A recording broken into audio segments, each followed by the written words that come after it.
శ్రీలంక అధ్యక్ష ఎన్నికల్లో గెలిచిన అనురకుమార దిశనాయకే ప్రస్తుతం ప్రపంచ దృష్టిని ఆకర్షిస్తున్నారు. గత ఎన్నికల్లో కేవలం 3% ఓట్లకే పరిమితమైన ఈయన ఈసారి ఏకంగా అధ్యక్ష పీఠాన్ని కైవశం చేసుకున్నారు. అనురకుమార 1968 నవంబర్ 24న అనురాధాపురం జిల్లాలోని తంబుతెగామలో పుట్టారు. తంబుతెగామ కామిని మహావిద్యాలయం, తంబుతెగామ సెంట్రల్ కాలేజీలో చదువుకున్నారు. ఆ తర్వాత పెరదేనియా యూనివర్సిటీలో చేరారు. 19 ఏళ్ల వయసులో రాజకీయాల్లోకి అడుగుపెట్టారు అనురా. శ్రీలంకలో ఒక రాజకీయ పార్టీ అయిన జనతా విముక్తి పెరమునేలో జాయిన్ అయ్యారు. దీనికోసం తాను చదువుకున్న యూనివర్సిటీని కూడా మార్చుకున్నారు. ఆ తర్వాత 1995లో జేవీపీఈను సోషలిస్ట్ స్టూడెంట్స్ ఆర్గనైజేషన్ నేషనల్ ఆర్గనైజర్గా నియమించింది. ఆ పార్టీ సెంట్రల్ వర్కింగ్ కమిటీలోనూ చోటు కల్పించింది. 2000 సంవత్సరంలో జరిగిన పార్లమెంట్ ఎన్నికల్లో గెలిచిన అనురకుమార మొదటిసారిగా పార్లమెంట్లో అడుగుపెట్టారు. 2004 పార్లమెంట్ ఎన్నికల్లో జేవీపీ, శ్రీలంక ఫ్రీడమ్ పార్టీ కలిసి పోటీ చేశాయి. ఆ ఎన్నికల్లో జేవీపీకి 39 సీట్లు వచ్చాయి. కురనాగల జిల్లా నుండి అనురకుమార గెలిచి పార్లమెంట్కు ఎన్నికయ్యారు. దీని తర్వాత శ్రీలంక ఫ్రీడమ్ పార్టీ, జేవీపీ సంకీర్ణ ప్రభుత్వాన్ని ఏర్పాటు చేశాయి. ఈ ప్రభుత్వంలో వ్యవసాయం, పశుసంవర్ధక, భూములు, నీటిపారుదల శాఖలకు మంత్రిగా అనురకుమార బాధ్యతలు చేపట్టారు. అప్పటికి ఆయన వయసు 28 ఏళ్లు మాత్రమే. ఒక రకంగా ఇది కూడా ఒక రికార్డనే చెప్పుకోవాలి. అనురా అతి చిన్న వయసులోనే మంత్రిగా బాధ్యతలు చేపట్టారు. కానీ చాలా కొద్ది కాలంలోనే తన పదవికి రాజీనామా చేయాల్సి వచ్చింది. దానికి కారణం సునామీ తర్వాత శ్రీలంక ఉత్తర, తూర్పు ప్రాంతాల్లో ఎల్టీటీఈతో కలిసి సహాయక చర్యలు చేపట్టాలని చంద్రిక కుమారతుంగ ప్రభుత్వం తీసుకున్న నిర్ణయమే. దీన్ని జేవీపీ వ్యతిరేకించింది. దాంతో ఆ పార్టీ మంత్రులంతా రాజీనామా చేశారు. 2014లో అనురా కొత్త బాధ్యతలు తీసుకున్నారు. అప్పటి వరకు జేవీపీలో ఒక సభ్యుడిగా ఉన్న ఆయన ఆ పార్టీకే అధ్యక్షుడిగా నియమించబడ్డారు. దీని తర్వాత జేవీపీని దేశ రాజకీయాల్లో యాక్టివ్గా ఉంచడంలో అనురా సక్సెస్ అయ్యారు. అయితే ఇది ఆయనకు పెద్దగా ఏమీ ఉపయోగపడలేదు.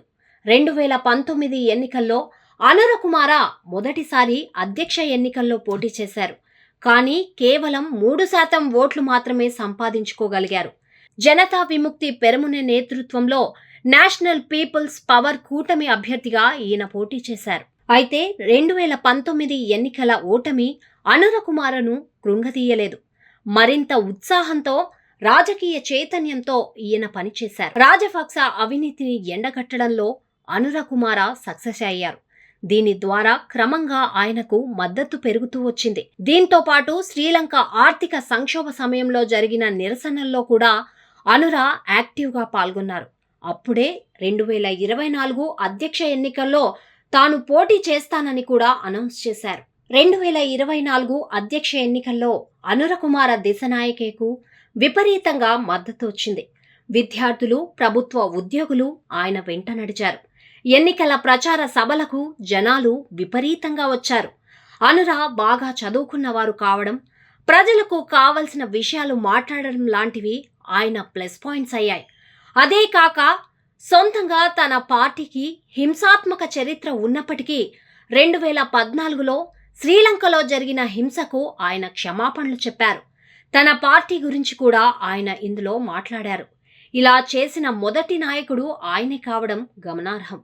ఇది కూడా అనుర పట్ల ప్రజల్లో పాజిటివిటీని పెంచింది. మిగతా నాయకులతో పోలిస్తే అనుర ప్రజల నాడిని నిశితంగా పరిశీలిస్తారు. దానికి ఉదాహరణే శ్రీలంక తమిళుల పట్ల ఆయన వ్యవహరించిన తీరు. ఈ ఏడాది ఏప్రిల్లో ఈశాన్య ప్రాంతాల్లో పర్యటించిన అనురకుమార జాఫ్నాలో ప్రసంగించారు. ఇందులో ఆయన 13వ రాజ్యాంగ సవరణను అమలు చేస్తా, సమాఖ్య విధానం అందిస్తా అని చెప్పారు. ఇది తమిళ వర్గాల్లో నిరాశ కలిగించింది. అయితే ఎన్నికలు సమీపిస్తున్న కొద్దీ అనురకుమార తన పంతా కాస్త మార్చుకుని జూన్లో మరోసారి జాఫ్నా వెళ్లిన అనుర తమిళ రాజకీయ నేతలను కలిశారు.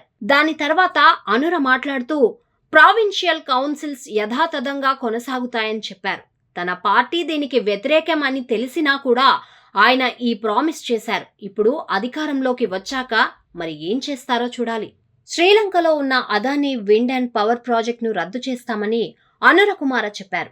ఈ ఏడాది ఏప్రిల్లో ఈశాన్య ప్రాంతాల్లో పర్యటించిన అనురకుమార జాఫ్నాలో ప్రసంగించారు. ఆయన మాట్లాడుతూ 13వ రాజ్యాంగ సవరణను అమలు చేస్తా. నేను మిమ్మల్ని ఓట్లు అడగడానికి ఇక్కడికి రాలేదు. సమాఖ్య విధానం అందిస్తా. నాకు ఓటేయమని అడగడానికి ఇక్కడికి రాలేదు అన్నారు. ఇది తమిళ వర్గాల్లో నిరాశ కలిగించింది. అయితే ఎన్నికలు సమీపిస్తున్న కొద్దీ అనురకుమార తన పంతా కాస్త మార్చుకున్నారు. శ్రీలంకకు ఎక్కువ ధరకు విద్యుత్ విక్రయించనున్న ఈ ప్రాజెక్ట్కి తాము వ్యతిరేకమని ఆయన చెప్పారు.